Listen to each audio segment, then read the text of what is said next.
এই মাসটা হলো সফর মাস। এই মাসের একটা বার আছে বুধবার, এটাকে বলা হয় আকৃত চাহার সোমবার, অর্থাৎ সফর মাসের শেষ বুধবার। খাইবারের যুদ্ধে আল্লাহ রসুল সাল্লাল্লাহু সাল্লাম এবং ওনার সঙ্গী সাথী যারা, ওনারা যখন যুদ্ধের মধ্যে জয়লাভ করলেন, খাইবার থেকে আসার সময় খাইবার বিজয়ের পর মুসলমানদের উপর প্রতিশোধ নেওয়ার জন্য জৈনব বিনতে আল হারিস নামক এক ইহুদি, জৈনব বিনতে আল হারিস নামে এক ইহুদি নারী মহানবী সাল্লাল্লাহু আলাইহি সাল্লামকে রাতের খাবারের দাওয়াত দেয়। সে জানতে পেরেছিল নবীজি ছাগলের সামনের মাংস পছন্দ করে। নবীজি ছাগলের যে দুইটা ঠ্যাং আছে সামনের দিকে, এই দুইটা ঠ্যাঙের মাংস পছন্দ করে। তাই সে ছাগলের সামনের পায়ে সবচেয়ে শক্তিশালী মারাত্মক বিষ মিশিয়ে দিয়েছিল, যাতে নবীজি খায়, খাওয়ার পরে দুনিয়া থেকে পর্দা করে ইন্তেকাল করে। এরকম একটা ষড়যন্ত্র করছিল। নবী করিম সাল্লাল্লাহু আলাইহি ওয়াসাল্লাম সাহাবীকে নিয়ে যখন এই মহিলার ঘরে গেলেন, খাইবারের যুদ্ধ থেকে আসার পরে নবী রাহমাতুল লিল আলামিন যখন ওই খাবার গ্রহণ করলেন, আল্লাহর নবীকে আল্লাহ ভালোবাসেন, আল্লাহর নবীকে ছাগলেও ভালোবাসেন, আল্লাহর নবীকে হরিণে ভালোবাসেন, আল্লাহর নবীকে সকল প্রাণীরা পর্যন্ত ভালোবাসেন।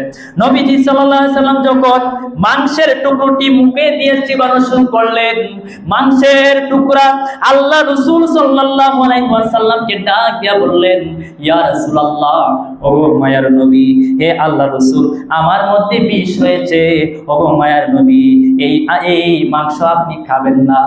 এরপরেও নবীজি যখন ভিতরে দিয়া দিছিলেন, বের করে ফেললেন, কিন্তু ভিতরে রসটা তো চলে গেছে, চিবানোর পরে রস চলে গেল।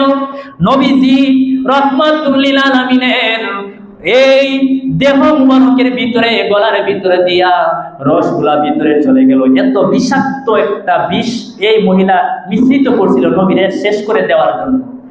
একজন সাহাবী, ওই সাহাবী নবীর সঙ্গে ছিলেন, ওই সাহাবী বিশর ইবনুল বারা রাদিয়াল্লাহু তাআলা নবীর সঙ্গে ছিলেন।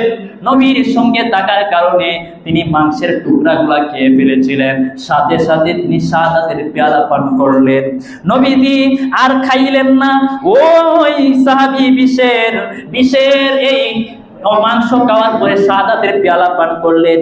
নবী সাল্লাল্লাহু আলাইহি সাল্লাম তখন হিজামা রক্ত মুক্কন করে বিষাক্ত রক্ত বের করে সাময়িক সুস্থতা লাভ করলেন। নবীজি কিছুটা সুস্থ হলেন, কিন্তু এই বিষের একটি সূক্ষ্ম প্রতিক্রিয়া তার শরীরে স্থায়ীভাবে থেকে যায়।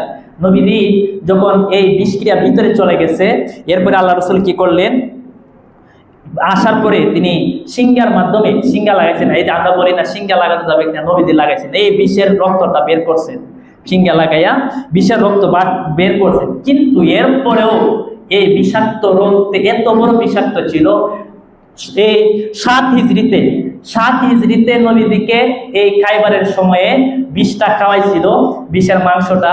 আর নবীজির এই বিষের তীব্র যন্ত্রণা দীর্ঘ প্রায় 4 বছর পর্যন্ত 11 হিজরি পর্যন্ত বহন করছিলেন। 11 হিজরি পর্যন্ত বহন করছিলেন এই বিষের যন্ত্রণাটা। নবীজির কন্যা ফাতেমা রাদিয়াল্লাহু তাআলা আনহাকে ডেকে বলেছিলেন, মা, আমার মনে হয় আমার বিদায়ের সময় ঘনিয়ে এসেছে। কেন? দীর্ঘদিন পর্যন্ত মাথা ব্যথা হইতো, জ্বর হইতো, নবীজির পেটের মধ্যে পীড়া আসতো, মানে অসুখ আসতো। তখন নবীজি তীব্র যন্ত্রণা ভোগ করতেন। এই ব্যথাটা দীর্ঘ কয় বছর ছিল? 4 বছর পর্যন্ত তিনি ভোগ করলেন।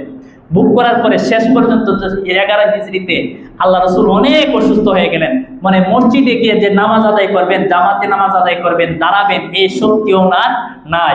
এই সময় হযরত আবু বকর নামাজ পড়াইতেন। হ্যাঁ, তখন কিছুটা সুস্থতা অনুভব করলেন।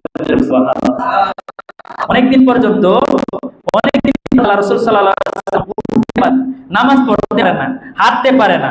সাহাবায়ে কেরাম উনাদের মন খারাপ হয়ে গেলেন। আল্লাহ রাসূল উঠে না, আল্লাহ রাসূল নামাজে আসে না, কি করা যায়? কিন্তু হঠাৎ করে যখন সফর মাসের শেষ বুধবারে আল্লাহ রাসূল কিছুটা সুস্থ হয়ে গেলেন, সাহাবায়ে কেরাম অনেক খুশি হয়ে গেলেন। সুবহানাল্লাহ। এই খুশিতে হযরত আবু বকর রাদিয়াল্লাহু তাআলা আল্লাহর শুকরিয়া আদায়ের জন্য 7,000 বা 10,000 দিরহাম গরিব মানুষের জন্য মদিনা শরীফে দান করে দিলেন। জোরে বলি সুবহানাল্লাহ। 7,000 থেকে 10,000 দিরহাম দান করে দিলেন। কেন? আল্লাহ রাসূল সুস্থ হয়ে গেছে। হযরত উমর ফারুক রাদিয়াল্লাহু তাআলা 5,000 দিরহাম দান করে দিলেন। হযরত উসমান জিন নুরাইন রাদিয়াল্লাহু তাআলা এই খুশিতে 10টি উট আল্লাহর রাস্তায় কুরবানি করলেন। হযরত আলী রাদিয়াল্লাহু তাআলা 3,000 দিরহাম দান করলেন। সকল সাহাবায়ে কেরামের ভিতরে যেন আনন্দ উল্লাস শুরু হয়ে গেল। নবীজি আবার সুস্থ হয়ে গেছে, নবীজি সুস্থ হয়ে গেছে। আল্লাহ কিছুটা সুস্থ দিয়েছিলেন। এই দিনের পরে আবার আল্লাহ রাসূল অসুস্থ হয়ে যান। অল্প কিছুদিনের পর আল্লাহ রাসূল সাল্লাল্লাহু আলাইহি সাল্লাম দুনিয়া থেকে বিদায় নেন। এই সামনের বুধবার এটা হলো আখিরি সাহার সোমবার। এই দিন আল্লাহ রাসূল সুস্থ হয়েছিলেন। এই কারণে সাহাবায়ে কেরাম আনন্দ প্রকাশ করছিলেন, খুশি উদযাপন করছিলেন। কারণ নবীজির কারণেই তো আমরা কি করি, খুশি উদযাপন করি। নবীজি দুনিয়াতে আগমন করছে 12 রবিউল আউয়ালে, আমরা জশ্নে জুলুস করি। কথা বলেন ঠিক না বেঠিক? এটা কোরআনের মধ্যে আছে, হাদিসের মধ্যে আছে।